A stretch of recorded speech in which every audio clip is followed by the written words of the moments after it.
Na Sonrox. Ito na lang, di ba? Guys, ang pintab oh. Ang Mahiwagan Colgate. Guys. Wala na yan guys ah. Yun guys, kamusta? Ngayon maglilinis tayo ng motor. Tuturo ko na rin sa inyo kung ano yung mga technique ko sa paglilinis ng motor. Cleaning material na makikita nyo lang sa bahay. Meron tayo ditong Sonrox. Yan. And Colgate. Pakita ko sa inyo kung saan ko ginagamit to. So, tara. Dito ko siya ginagamit, yung Sonrox na violet. Kung napapansin nyo guys, ang linis, di ba? Mag-1 year na tong motor ko sa February 2. So, tingnan nyo naman, no? Hindi siya nangingitim, no? Pogi pa rin. So, dito rin sa ilalim, guys. Ko rin siya ginagamit. Ewan ko kung madumi na ngayon to. Dumihin to ilalim. Tingnan nyo, guys, oh. Feeling ko parang malinis pa, no? Makintab, ano pa guys, no? Wala pang grasa-grasa, no? Ayan, no? Silipin natin ulit. Ayan, dyan ko siya ginagamit, guys. Sa ilalim ng makina, pati dito sa gilid. Kung ano yung ano niya, yung alloy part ng CVT sa anong makina. Ito.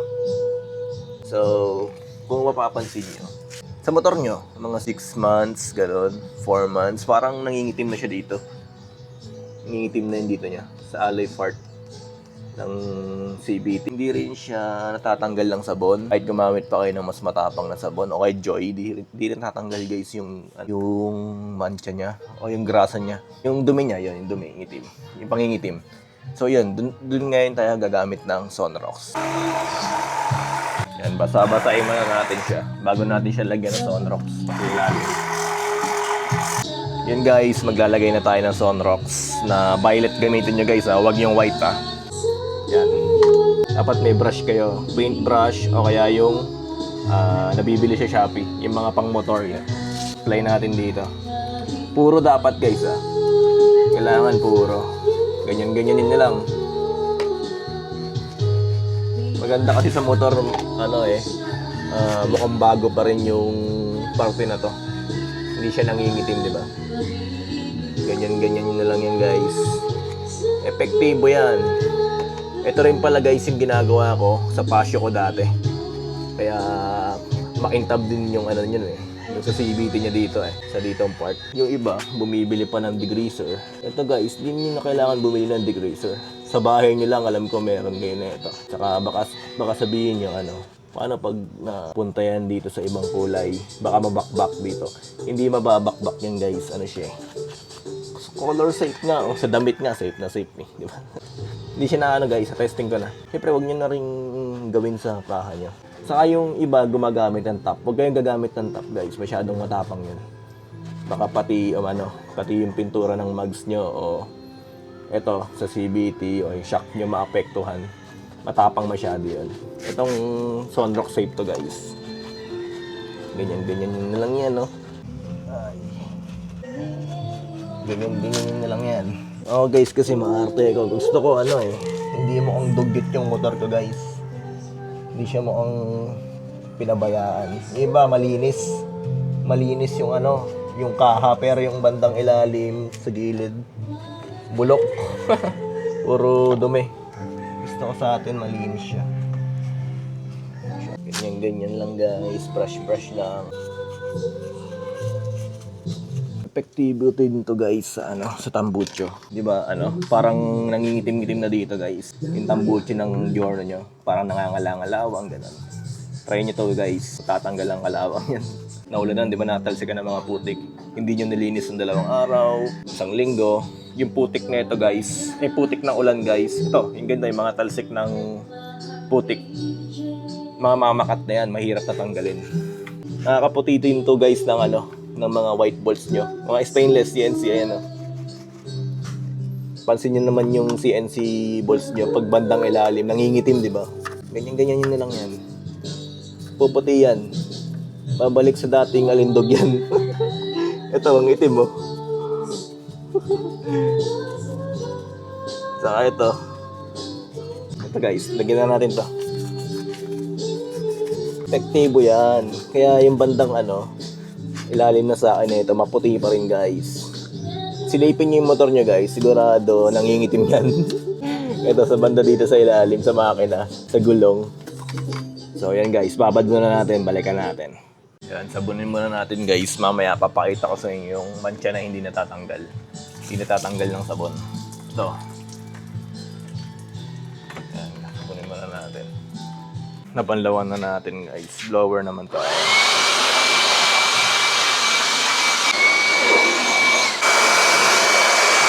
Nakikita ba sa camera? Ayan o. Hindi siya matanggal. Kita ba? Ayan o. Ayan. Yan. Diyan natin ilalagay yung Colgate. Ayan guys. Ito. Pamunas. Sa itong Colgate. Ang mahiwagan Colgate. Yan. Ganyan yun na lang guys.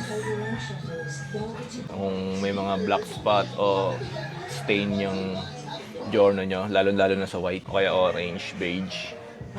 Ayan, madalas yan magkamantya. Pwede rin to guys, yung peking cover ng motor, yung humahawa yung kulay. Parang payong style tig. 50 lang ata yun sa Quiapo. Humahawa yan. Nag-iiwan ng mancha yon. Guys, ito. Kayang-kaya ng Colgate yan. Colgate toothpaste. Yan, ganyan yun na lang. Yan. Microfiber, basa. Ganyan na lang guys. Hilutin nyo lang. Basahin natin ng onte. Yan. Ganyan na lang siya guys. Hindi nyo na kailangan magpa-bopping o kung ano mang wax na ilalagay nyo. Hindi naman natatanggal kahit i-wax nyo. Sabi ng iba, rubbing compound daw. Huwag kayo gagamit tong guys kung sa mancha. Ninipis lang ang pintura ng journal nyo. Ninipis lang guys yung pintura ng motor nyo guys pag gumamit kayo ng rubbing compound. Pwede yun guys sa mga gas-gas. Malawan natin guys. Tingnan nyo ha. Tinuro ko kanina. Ewan ko kita sa camera eh. Ayan, punas natin. Microfiber gamitin nyo guys para iwas gas-gas.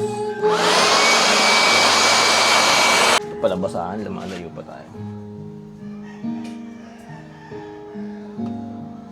Puro hairline na yung black natin oh.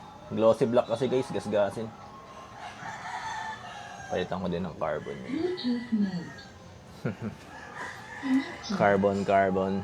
Next time. Na natin. And guys. Ay matuyo eh. Head lang ah. Basa-basa pa eh.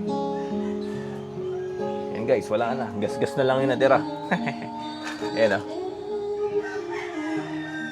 Yung kanina, yung may bilog dito. Hindi siya matanggal ng sabon. Nakita nyo naman sinabon natin. Sa Colgate, tanggal na siya. Wala na oh. Stain na hindi kayang tanggalin ng sabon. Colgate lang gamitin nyo guys. Goods yan. Ito guys, pakita ko ulit. Wala na yan guys ah. Walang daya yan guys. Colgate lang talaga yung ginamit natin. Hindi ako nagsisinungaling, promise guys. Iba kasi nababasa ko sa Facebook. Babasa ko sa Facebook na kailangan pa i-bopping, ganon. Gagastos lang kayo ng malaki guys. Ito lang kailangan nyo, Colgate, saka microfiber. Saka dito naman sa, yan, ito na di ba guys, ang kintab oh. Parang bago ulit oh. Hindi siya makintab guys, malinis. Parang bago ulit yan, parang bagong labas sa kasa, ano. Magwa 1 year na yan guys ah. Magwa 1 year na to guys February 2. Itong journal natin. Ang bilis ng panahon, mag-1 year na, no? Oh. Pansinin nyo sa mga tropa nyo yung ganito nila. Pag hindi malinis yung ganito nila, guys, hindi nila alam yung technique. Itong Sonrox. Sonrox. Matagal na to guys, uso yung Sonrox. Pero yung sa mga baguhan, yan. Para sa baguhan, guys. Sonrox, guys. Book na to, guys. Hindi to nakakakupas ng pintura ng motor. Ng mga CVT. Hindi siya kukupas guys. Ito rin Colgate, hindi rin ito makaka-apekto sa kulay ng motor guys.